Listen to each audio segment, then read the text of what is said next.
ओम जय श्री हरि। जय हो वासुदेव की। आज मैं आपको कार्तिक मास कथा का 11वां अध्याय जलंधर का देवताओं को संग्राम में हराना। नारद जी बोले, हे राजन, उस जलंधर ने शीघ्र ही अपने असुरों की अकूत शक्ति अर्जित कर अमरावती पर अधिकार लिया। एक दिन जलंधर ने असुरों की सभा में बैठे राहु का सिर कटा हुआ देखा तो उसने गुरु शुक्राचार्य से उसका कारण जानना चाहा। शुक्राचार्य ने समुद्र मंथन का सारा हाल उसे कह सुनाया। उन्होंने 14 रत्नों को देवताओं द्वारा लेने तथा दैत्यों की हार का सारा हाल भी कहा। तब जलंधर अपने पिता के मंथन की बात सुनकर क्रोध में तमतमा उठा। उसने घसमर नामक अपने दूत को इंद्र के पास भेजा। वह दूत स्वर्ग में जाकर सुधर्मा की सभा में प्रवेश कर इंद्र से बोला, मुझे सागर पुत्र जलंधर ने आपके पास भेजा है। उसने जो कहा है उसे आप सुनिए। देवताओं ने मेरे पिता समुद्र को पर्वत से क्यों मथा, फिर उसमें से निकले 14 रत्नों को आपने ही क्यों लिया, उन सबको मेरे हवाले करो। इस प्रकार उस दूत के वचन सुन इंद्र ने रोष में भरकर कहा, हे दूत, हमने सागर का मंथन इसलिए किया क्योंकि उसने पर्वतों को अपनी कोख में छिपा लिया था। उसने देवताओं के बैरी शंकासुर को वेदों एवं वेद मंत्रों के साथ अपनी कुक्षी में शरण दी। अब तुम जाओ और समुद्र मथने का यह समाचार जलंधर से कहो। नारद जी बोले, तब वह दूत समाचार ले पृथ्वी पर आया और इंद्र का कथन जलंधर से कहा, जिसे सुनकर उस दैत्य ने क्रोध से पागल हो देवताओं को जीतने के विचार से चारों दिशाओं तथा पाताल से करोड़ों दैत्य एवं शुंभ निशुंभ आदि सेनापतियों को बुलाया और उनके साथ बड़ी सेना लेकर स्वर्ग में पहुंचा और नंद नवन को चारों ओर से घेर लिया। तब तो देवता भी कवच आदि पहनकर लड़ने के लिए अपने अस्त्र शस्त्रों सहित अमरावती से बाहर निकले। देवताओं तथा दानवों में घोर युद्ध होने लगा।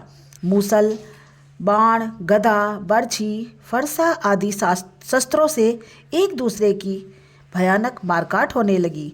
दोनों तरफ की सेनाओं के हाथी, घोड़े सवार आदि के मरने से वहां रुधिर की धारा बहने लगी। उस समय सायकाल के लाल बादलों की तरह वह रणभूमि शोभा दे रही थी। युद्धभूमि में जितने दैत्य मरे पड़े थे उन सबको शुक्राचार्य ने मृत संजीवनी विद्या से जीवित कर दिया। उधर बृहस्पति जी ने भी मरे हुए सब देवताओं को अपने मंत्र बल से जीवित कर दिया। युद्ध में मारे गए देवताओं को पुनः जीवित देखकर जलंधर शुक्राचार्य से कहने लगा कि हमसे मारे हुए देवता फिर कैसे जी उठे। आपकी यह मृत संजीवनी विद्या तो और किसी के पास से नहीं सुनी। तब शुक्राचार्य बोले, अंगिरा पुत्र बृहस्पति ने द्रोणाचल पर्वत से दिव्य औषधियाँ मंगाकर इन देवताओं को जीवित कर दिया है। नारद जी बोले, दैत्रेन जलंधर ने यह सुनकर द्रोणागिरी को ही उखाड़कर समुद्र में फेंक दिया और संग्राम में आ गया। संग्राम में देवताओं को मरे देख बृहस्पति जी द्रोणागिरी गए, परंतु वहां द्रोणागिरी पर्वत नहीं था। तब बृहस्पति जी व्याकुल होकर बोले, देवताओं, यह महादैत्य जलंधर जीतने में नहीं आएगा क्योंकि यह रुद्र के अंश से उत्पन्न है। इंद्र ने जो शिव जी से कहा उसे भी याद करो, यह उन्हीं से पैदा हुआ है। बृहस्पति जी की यह बात सुन तथा जलंधर से भय मानकर सब देवता चारों ओर 10 दिशाओं को चले गए। जलंधर ने देवताओं को भागते हुए देख शंखनाद करके अमरावती में प्रवेश किया। अब इंद्रादि देवता उससे पीड़ित होकर सुमेरु पर्वत की कंदराओं में रहने लगे। वह दैत्य अब देवताओं को जीतकर अमरावती में राज करने लगा। तत्पश्चात जलंधर शुंभ निशुंभ आदि सब बड़े बड़े दैत्यों को देवताओं के स्थान पर अलग अलग नियत करके आप सुमेरु पर्वत की ओर चला गया। जय हो श्री हरि भगवान की। तुलसी तेरी पत्ती पत्ती पे श्याम बसते, श्याम बसते, घन श्याम बसते।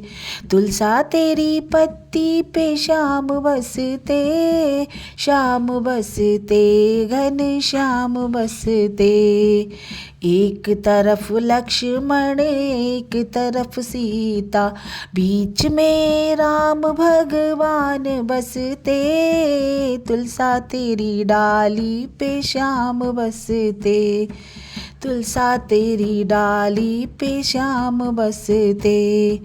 तुलसा तेरी डाली पे श्याम बसते, तुलसा तेरी डाली पे श्याम बसते। एक तरफ राधा एक तरफ रुक्मण, एक तरफ राधा एक तरफ रुक्मण, बीच में कान्हा के प्राण बसते। तुलसा तेरी पत्ती पे श्याम बसते, बीच में कान्हा के प्राण बसते। तुलसा तेरी पत्ती पे श्याम बसते, श्याम बसते, घन श्याम बसते। तुलसा तेरी पत्ती पे श्याम बसते। जय हो तुलसा मैया की, जय हो श्री हरि भगवान की।